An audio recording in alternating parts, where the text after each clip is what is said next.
नमस्ते बच्चों।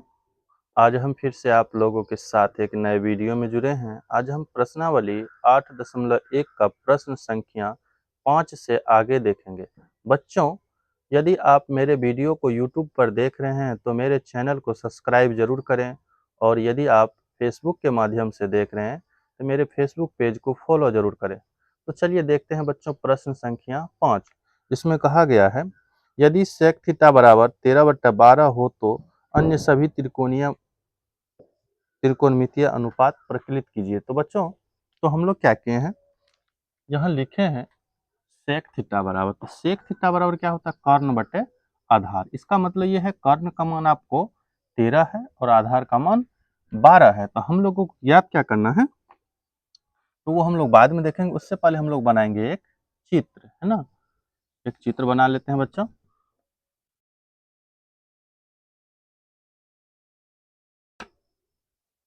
तो ये हो गए हम लोग के एक चित्र, है ना। ये हो गया आपका चित्र। इसमें जो दिया है उसका मान हम लोग रख लेते हैं, है ना। ये यहाँ पे ए लिख लेते हैं, यहाँ बी लिख लेते हैं, यहाँ सी, और ये भी समकोण मान लेते हैं। तो कर्ण, तो ये मेरा कर्ण है, तो कर्ण का मान 13 cm यहाँ लिख लेंगे। आधार ये 12 cm, ये भी लिख लेना है आपको, है ना। चलिए, तो हम लोग को क्या है, लंब नहीं है इस त्रिभुज में, है ना।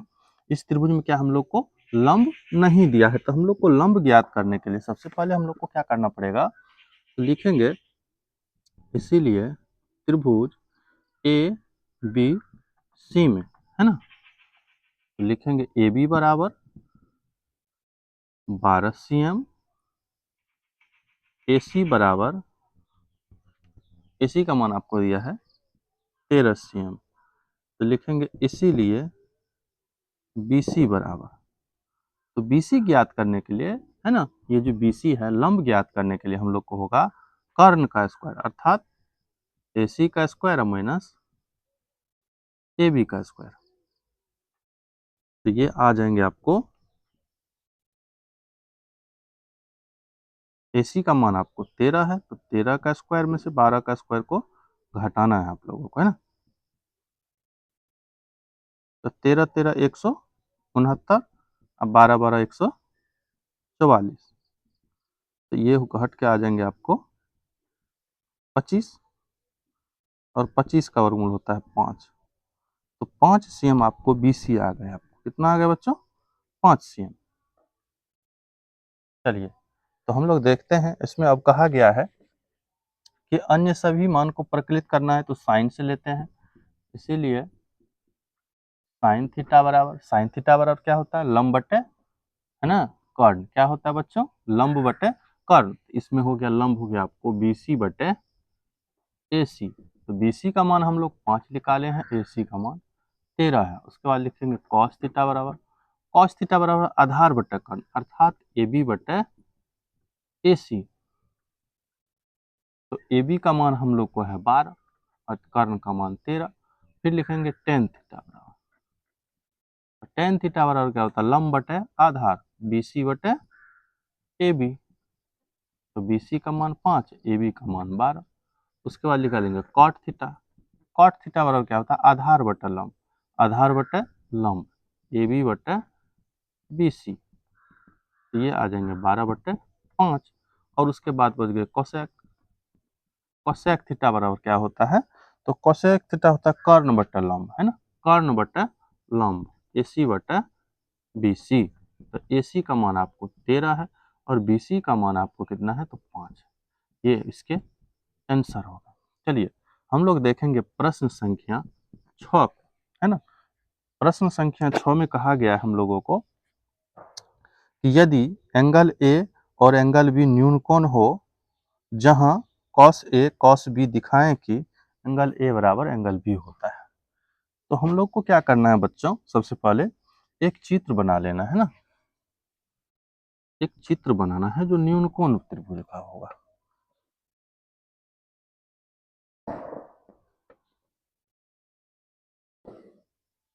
ये हम लोग एक चित्र बना लिए।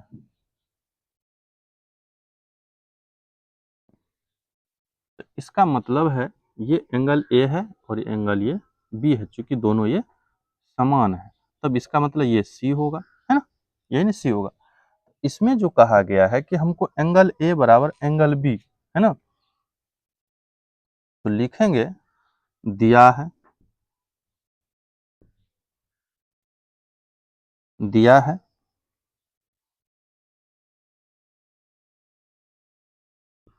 कॉस ए बराबर कॉस बी, है ना, और एंगल ए बराबर एंगल बी भी है। तो हम लोग पहले क्या लिखेंगे, तो कॉस ए बराबर क्या होता है, तो कॉस ए बराबर होता है, कॉस थीटा बराबर क्या होता है, आधार बटे कर्ण। आधार इसका क्या है, तो 20 AC है ना, AC। और कर्ण क्या हो गया, AB, है ना। इसी तरह से कॉस बी के अनुसार चलेंगे, कॉस बी, कॉस बी, इसको समीकरण 1 मान लेना बच्चों, है ना। कॉस बी बराबर कॉस थीटा बराबर आधार बटे कर्ण ही होगा, लेकिन चूंकि बी से जा रहे हैं तो लंब ये होगा और आधार ये होगा, कर्ण तो वही रहेगा। तो ये कॉस बी बराबर क्या होता है, कॉस थीटा बराबर क्या होता है, आधार बटे कर्ण। तो आधार इसका ये होगा, पहले ये था लेकिन अब ये होगा, अर्थात ये BC हो जाएगा, BC बटे AB, है ना, समीकरण 2 लिखेंगे। अब समीकरण 1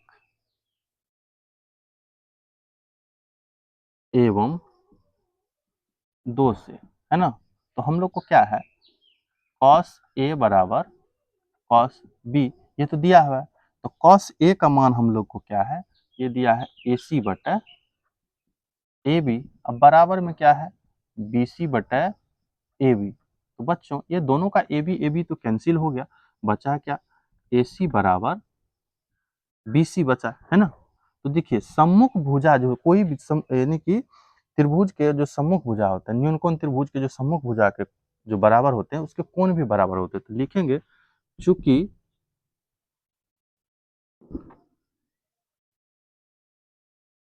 न्यूनकोण